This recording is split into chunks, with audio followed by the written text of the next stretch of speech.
Sorry, I've been busy past few weekends. My work got me a new fence truck, a new Ram 5500 with the Cummins. So no more Ford.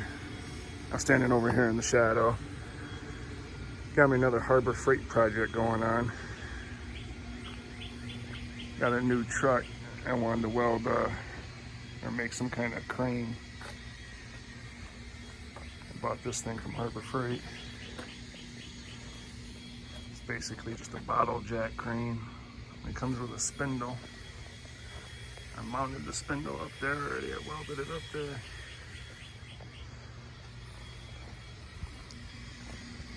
So basically it's just a $100 pump jack crane from Harbor Freight. And then I mounted the Badlands Harbor Freight, ATV winch on it, 2,000 pounds. Not the best welds, but it'll hold. Not the best looking, but they're strong. That's what I meant.